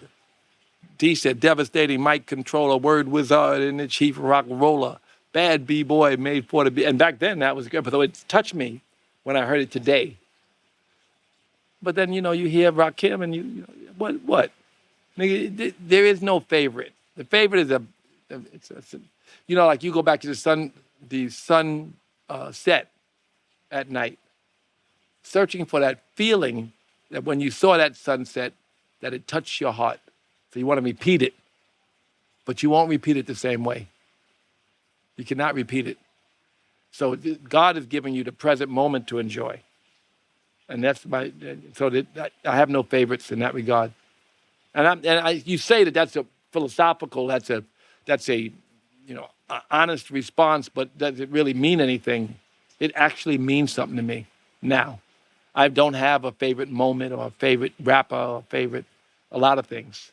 Which rapper made the most money for you guys? Def Jam. Oh, the most money? Yeah. I guess DMX. DMX! DMX was a bad motherfucker. He had the biggest records, one after another. And we sold a company based on that. I wanted to ask you about this picture. What is happening here? Why? There's my ex-girlfriend, Marita. There's Gary Harris, who's gone. And Andre Arell. And Andre Arell. There's Andre right there. Look at that picture. You want a picture of Andre? No, right there. Look at that's Andre Arell. Oh, you look at right DMC. Yeah, he's DMC. That we like two fucking gay men with niggas dress alike and shit. We used to always joke, so niggas, you think we F words? We should say that because it look, we dress alike. But it's so easy for me. I would always dress like Run. He didn't mind dress like DMC, so we go to Halloween every year. Yeah, man. So that was. Man. Quincy Jones. Oh, My mentor, one of my mentors. One of your mentors? Yeah. What are these? Who's this? She's a Tantra teacher. Speaking of Tantra. Obama? That's President Obama, yeah. Look at the Beastie Boys here. But look at this Beastie Boy picture. Look how high I look at them. 40-some years ago. 40-some years ago, that picture. 40, maybe 45 years ago. And look at them. Look at you. I look high and old as fuck, right? I look older than I look. That's crazy, man. Well, you know. Yeah. Good times, eh? Yeah, there's Bill Clinton and Trump. Yeah, everybody. I have a long history. I know a lot of people. Yeah. And, you know, I don't miss the rat race. Yeah. I mean, I have to go back to do certain things all the time. I have to go now to Minister Farrakhan's 93rd birthday party. I told you that. So that's this week. I get on a plane, and I'm going to go round trip. Yeah. I'm going to go to Chicago. I'm going to go to the minister's birthday, and I'm going to come back to heaven. 100%, man. Speak to Jay-Z. How's your relationship with him? It's good. I mean, I haven't spoken to him in, I don't know. But last time I saw him, we had a long meeting. It was very nice, catch up. Yeah. I don't need much more. I mean, not like we, you know, he was on Rockefeller. I talked to him and Damon all the time together when we worked together. And then, you know, I never really got in business with him. I speak to his manager a lot still. He's been very helpful to me. Yeah. Jay Brown is a very smart, talented person. And also Kanye's manager, John Monopoly, I speak to a lot. Helpful, smart. Yeah. So, Uncle Russ, man, I want to say thank you so much for your time, man. It's been absolutely amazing. well, it's my pleasure. And welcoming us to your home. Thank Yeah, you so much. yeah. Thank Bro, you. I'm going to leave you here one healthy motherfucker, man. I've been doing everything, bro. Yeah, bro. I've been doing the what's it? Cryo? Cryo. Yeah. I did that. I did the sauna. Sounds like you've been crying, man. In the cryo. You should do this. You should do the sauna. You should get saunas in your houses. I mean, it's toxic in South Africa too. You have all of the dirt in the air. And we've discovered that saunas are very, very good for you. You should do it 3 times a week. 3 times a At week. 20 minutes at least each time. You should always, all of you, if you're lazy, at least do the sauna. What about the ice bath? You should get that at home as well? Yeah, of course you should. Yeah. A lot of people who don't have saunas, I think they steam back home. Is Yeah, that but steam is the not same good. results? No. No. Don't you got ChatGPT? You can get answers to all this shit. You absolutely should do sauna, and you absolutely should do ice bath if you can. That's for circulation. Yeah. The ice bath is wild, man. It's crazy. Well, that's you get a cryo chamber. You probably have one right down the block from you somewhere in South Africa. Yeah. There's a lot of facilities like that. Yeah. Yeah. That's why I want to build in Cape Town. I want to build a. Go tell Bridget. I'm gonna call after you niggas leave. In fact, take a picture and send to her. Send it to her. And send a picture to Patrice. Yeah. So yeah. You seem to be very close with Bridget Mostepe. I love Bridget Mostepe. I have a great deal of love and respect for her. Yeah. And you know, I just do. You know, and I love seeing these kind of success stories from Africa. You know, and I decided. I'm going to spend a lot more time in Africa. Yeah. I'm going to spend a lot more time figuring out how I can be useful to the continent. Yeah. Man, we appreciate that, man. Yeah. Anything else that I'm leaving out, Pinduka? No. I don't know what I said to get me canceled, nigga, but I think we should look at it. You canceled? You're uncancelable. I'm uncancelable, but I don't want to just say a lot of hurtful shit. Did I say anything hurtful? Nah, not at all. Y'all man. say that because you don't give a fuck. No, you can't. Y'all niggas want clicks. Nah, not even. You want clicks. You don't give a fuck. What makes you think one clicks, bro? Well, you know, you do. It's your life. It's what you do for a living. How long we been talking? Probably an hour. Hour 50. Almost 2. Almost 2 hours? Yeah, almost close. 2 hours. Yeah, we're gonna have to cut the nasty something, I guess. But I appreciate you guys. Thank you for coming. Yeah. I hope you really enjoy your trip to Bali. Yeah. You know, you could send some people here. We don't have enough black people. Yeah, no. Trust me, they'll come. We are here, man. Podcast and chill. Boom. Thank you, brother. Welcome to Black Excellence. Do not fear, for if you do, just sip on some grandeur And if you still do, ask ourselves, what would Mapapunzi do? Parama chila, itlesha lefiki. Ungoyigi, even when they ask you, how sabi ini, do not fear. For if you do, just say, Anistivi. This is the medicine of censorship. This is the pill. Which one is that one? Podcast and chill.